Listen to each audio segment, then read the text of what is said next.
Mufti Raghib Miftahi Islamic studio like share comment and subscribe Mufti Raghib Miftahi Islamic studio Mufti Muhammad Raghib Miftahi الحمد لله وكفى وسلام على عباده الذين اصطفى أما بعد بسم الله الرحمن الرحيم الدنيا كلها متاع وخير متاع الدنيا المرأة الصالحة. حضرت عبداللہ ابن عمر رضی اللہ عنہ سے یہ روایت ہے،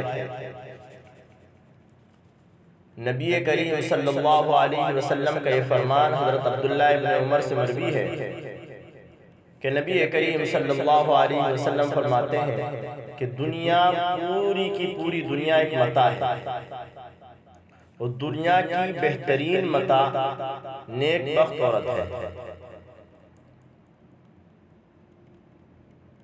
نیک بخت عورت دنیا کی بہترین متاع ہے، یہ اللہ کے رسول کا فرمان ہے. متاع کے معنی کیا ہے؟ متاع کا مطلب کیا ہے؟ متاع اس چیز کو کہتے ہیں جس سے تھوڑا سا فائدہ اٹھایا جائے پھر فنا ہو جائے. لہذا پوری دنیا کو ایک متاع کہنے کا مطلب یہ ہوگا کہ پوری دنیا ایک ایسی چیز ہے جس کا فائدہ قلیل مدت کے لیے ہے، تھوڑے سے دن کے لیے ہے، اس کا فائدہ تھوڑا ہے، بہت زیادہ تھوڑا ہے، اور جس کا نفع جلد ہی فنا ہو جانے والا ہے. اسی طرح دنیا کی بہترین متاع نیک بخت عورت ہے. نیک بخت عورت جس کی طبیعت کے اندر نیکی ہو، شرم ہو، حیا ہو، غیرت ہو، جو اللہ سے ڈرنے والی ہو. اس کا مطلب یہ ہوگا کہ اس دنیا میں جن چیزوں سے فائدہ اٹھاتے ہیں ان میں ایک بہترین چیز نیک بخت عورت کا مل جانا ہے، کیونکہ نیک بخت عورت آخرت کے کاموں میں بہت مددگار، مفید اور اللہ کے رضا کے کاموں میں بہت مددگار ثابت ہوتی ہے. جب عورت کی طبیعت کے اندر نیکی ہوتی ہے، اللہ کی قسم وہ گھر جنت بن جاتا ہے، اس گھر کے اندر خوشیاں ہی خوشیاں آتی ہیں. ایک اور حدیث میں آپ حضرات کے سامنے نبی کریم صلی اللہ علیہ وسلم کی پڑھ دیتا ہوں. اس حدیث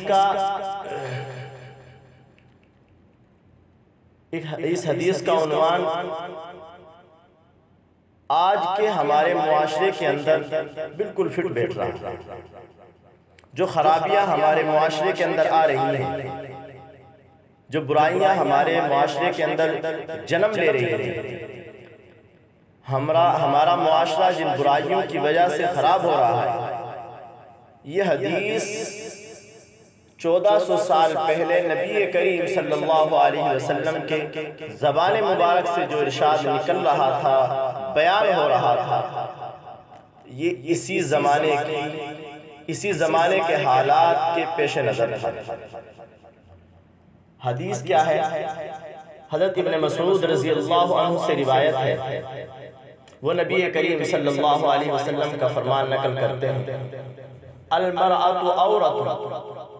یہ نبی کریم صلی اللہ علیہ وسلم کا فرمان ہے، المرأة عورت فإذا أخرجت استشرفها الشیطان. نبی کریم صلی اللہ علیہ وسلم نے فرمایا کہ عورت پردے میں رہنے کی چیز ہے، چنانچہ جب کوئی عورت اپنے پردے سے باہر نکلتی ہے تو شیطان اس کو مردوں کی نظر میں اچھا کر کے دکھاتا ہے. شیطان دوسرے مردوں کی نظر اس کے اوپر جماتا ہے، خواہش نفسانی ابھارتا ہے، اس کے نفس کو اس بات پر آمادہ کرتا ہے کہ وہ اسے دیکھے، برائی کی طرف لگاتا ہے. اور جب کسی بھیڑیے کی نظر اس عورت کے حسن اور جمال کی طرف پڑتی ہے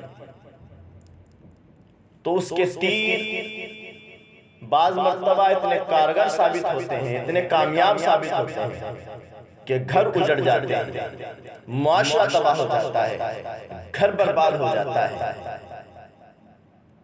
میں ایک سچا واقعہ آپ حضرات کے سامنے بیان کروں، یہ میرے بہت قریب کا واقعہ ہے۔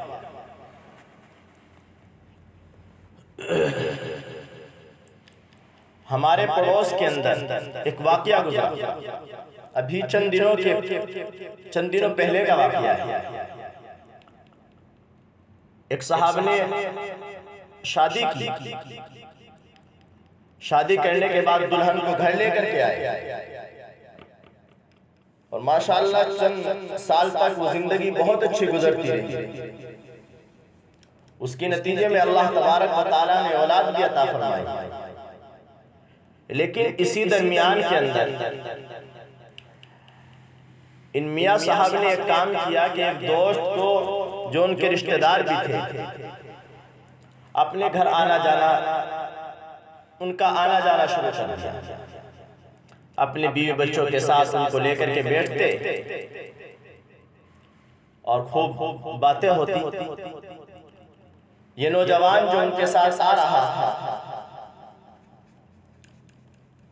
یہ کبھی ان کی موجودگی میں آتا، کبھی غیر موجودگی میں آتا، اور یہ زمانہ فتنوں کا زمانہ ہے، یہ زمانہ غلاظت کا زمانہ ہے، یہ زمانہ حالات کے خرابی کا زمانہ ہے۔ اور ان حالات کے خرابی کے اندر سب سے بڑا کردار جس چیز کا ہے وہ موبائل۔ نمبر تو بآسانی حاصل ہو جاتا ہے۔ الغرض واقعہ سنانا مقصود ہے، چند دن یہ کام چلتا رہا، ایک دن، 2 دن، 10 دن، مہینہ، 2 مہینہ، کافی لمبا عرصہ ان حالات کو چلتا رہا۔ زمانہ گزرتا گیا، اب یہ بیوی اپنے شوہر کے رویے کو بھی دیکھ رہی ہے، اور اس آنے والے شخص کے رویے کو بھی دیکھ رہی ہے، اس کے برتاؤ کو بھی دیکھ رہی ہے۔ اب شوہر کے رویے اور اس آنے والے شخص کے رویے اور برتاؤ کو وہ دونوں ترازو کے اندر توڑ دیں گے۔ وہ نہیں دیکھتی یہ تیری عزت کا محافظ ہے، وہ نہیں دیکھ رہی ہے کہ اللہ نے اس کو تیرے سر کی چھت کا ذریعہ بنایا ہے، یہ تیرے آنے والی نسل کا جو تیری نسل ہے، جو تیری اولاد ہے، یہ ان کا باپ ہے، یہ ان کا سایہ ہے، اللہ نے اس کے ذریعے سے تجھ کو اولاد عطا فرمائی ہے۔ وہ یہ تمام چیز نہیں دیکھتی، وہ دیکھتی ہے کہ جس مرد کو وہ لے کر کے آ رہا ہے وہ اس کے مقابلے کے اندر بہترین ساتھی ثابت ہو رہا ہے۔ اب وہ اس کی طرف جھکاؤ شروع کرتا ہے، اور وہ لڑکا، وہ آنے والا نوجوان، اس کو اپنی باتوں کے اندر، اپنے لب و لہجے کے اندر اپنی طرف کھینچ رہا ہے، جس کے نتیجے کے اندر یہ عورت اپنے شوہر سے بغاوت پر اتر آئی، اور بغاوت اس درجے تک پہنچ گئی کہ اس عورت نے، اس بیوی نے اپنے شوہر سے بد کلامی شروع کر دی، زبان درازی شروع کر دی، اپنے لب و لہجے کے اندر گندا پن پیدا کر دیا، اپنے ذہن، اپنے دل کے اندر خرافات پیدا کر دی، اور اس درجے تک گر کر کے چلی گئی کہ اپنے شوہر کو جانور سے تشبیہ دے دی۔ اس کے مقابلے میں وہ نوجوان تیش میں آیا اور اس نے اپنے اس بیوی کی پٹائی کی۔ اب بیوی کو تو پہلے سے جنون دوسرے کا طاری تھا، پہلے سے خرافات دوسرے کے لیے اپنے دل کے اندر جمائے بیٹھی تھی۔ اب وہ ان چند کلمات کی بنیاد پر اپنے آپ کو اس گھر سے آزاد کر کے اپنے مائکے یعنی اپنے والد کے گھر کی طرف رخ کر لیا، اپنے باپ کے گھر کی طرف رخ کر لیا۔ یہ نوجوان پریشان ہے، دونوں بچے اس کے پاس ہیں، یہ نوجوان پریشان ہے، کیا کیا جائے، کس طریقے سے منایا جائے۔ یہ چند احباب کو اکٹھا کرتا ہے، بات کرنے کی کوشش کرتا ہے، آخر کوئی مسئلے کا حل نہیں نکلتا، اور نتیجہ یہ پہنچتا ہے کہ اس نوجوان کو عدالت کے چکر کاٹنے پڑے، اور بالآخر اس عورت کو طلاق ہوئی، اور یہ نوجوان اور اس کی بیوی کے درمیان جدائی، اور وہ بیوی، وہ لڑکی جس کے 2 بچے بھی اس مرد سے تھے، وہ اپنے آپ کو آزاد کر کے اس نے اعلان کیا کہ مجھے عدت نہیں کریں گے، میرا نکاح اس نوجوان سے کیا جائے جو میرے پاس آ کر کے بیٹھتا تھا۔ بالآخر بات بہت لمبی ہے، لیکن میرا سنانے کا مقصد صرف یہ تھا کہ گھر کو آگ کس نے لگائی ہے، کس چیز نے گھر کی روشنی کو تاریکی میں بدلا ہے۔ اگر اس پر غور ہم سنجیدگی سے کریں تو بات اتنی سی سمجھ میں آتی ہے کہ نبی کریم صلی اللہ علیہ وسلم کا یہ فرمان کہ عورت پردے میں رہنے کی چیز ہے، جب کوئی عورت اپنے پردے سے باہر نکلتی ہے تو شیطان اس کو مردوں کے نظر میں اچھا کر دیتا ہے، کر کے دکھاتا ہے۔ اب ضروری تھوڑے ہی ہے کہ کسی مرد کا دل ہی اس کی طرف مائل ہو، کبھی کبھی عورت کا دل بھی مائل ہو جاتا ہے۔ تو میں تمام نوجوان دوستوں، بھائیوں اور ساتھیوں سے یہ گزارش کروں گا، خدا را اس غلطی کو نہ کریں۔ میں بہت قریب سے اس معاملے کو سن کر، دیکھ کر، اور اپنے دوست، احباب اور بہت قریبی لوگوں سے اس واقعے کو سنا ہے اور آپ کے سامنے بیان کیا۔ ہاں، پورا واقعہ تو میں نہیں کرتا، لیکن خلاصہ میں نے آپ حضرات کے سامنے پیش کر دیا ہے کہ اس کا خلاصہ یہ نکلا کہ اس لڑکی کو طلاق ہوا، اور میں ایک عجیب حیرانی میں ہوں کہ جب کسی بچی کو دیکھنے کے لیے ہم جاتے ہیں، اس کی خوبیاں دیکھ کر کے آتے ہیں، بیان کرتے ہیں، ایسی ہے، اس کی یہ خوبیاں ہیں، آنکھیں ایسی ہیں، چال ایسی ہے، لمبائی اتنی ہے، سب کچھ دیکھ کر کے آتے ہیں۔ نامعلوم جب شادی ہو کر کے آ جاتی ہے، کون سی شیطانیت ہمارے گھروں کے اندر آ جاتی ہے، اللہ حفاظت۔ میں نے ماؤں کو روتے ہوئے دیکھا ہے اور لڑکیوں کو اپنے ساس کی برائیاں کرتے دیکھا ہے، میں نے ساس کو بہو کی برائیاں کرتے دیکھا ہے۔ مجھے خود آ کر کے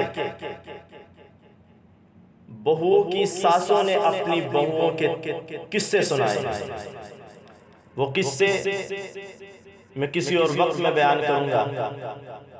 جمعہ کا وقت قریب ہوتا چلا جا رہا ہے، بس میری درد بھری گزارش ہے، اللہ کے واسطے اپنے گھروں کو برباد مت کیجیے۔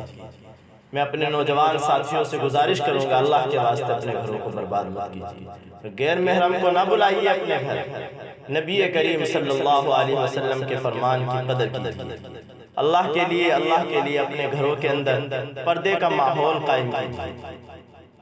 اتنا پردہ تو کر سکتے ہیں نا، جو دوست ہمارا آ رہا ہے ہم اس کو بیٹھک تک بٹھا لیں، اپنے بیڈ روم تک نہ لے جائیں، اپنی بیوی کو بے پردہ اس کے سامنے نہ کریں، خدا کے واسطے اتنا تو ہم کر سکتے ہیں۔ اگر ہماری غیرت بالکل ختم ہو چکی ہے تو پھر ان تمام کاموں کے لیے تیار ہو جائیں۔ گھر کے اندر، معاشرے کے اندر آگ لگانے والے ہم خود ہوں گے۔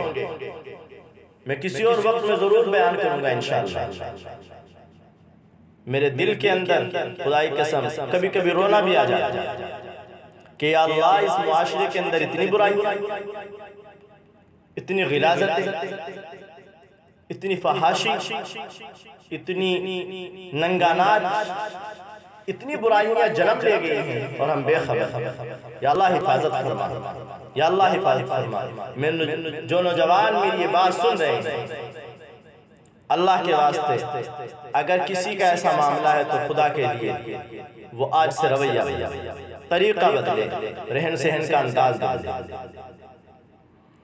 اپنے بیوی بچوں کے ساتھ خوش رہے، بیوی پر ظلم نہ کرے، بچوں پر ظلم نہ کرے۔ میں ظلم کے واقعات بھی سناؤں گا، میں پیار و محبت کے واقعات بھی سناؤں گا۔ جمعہ کا وقت قریب ہے، اللہ تبارک و تعالی ہمیں کہنے سے زیادہ عمل کی توفیق عطا فرمائے۔ وآخر دعوانا الحمدللہ۔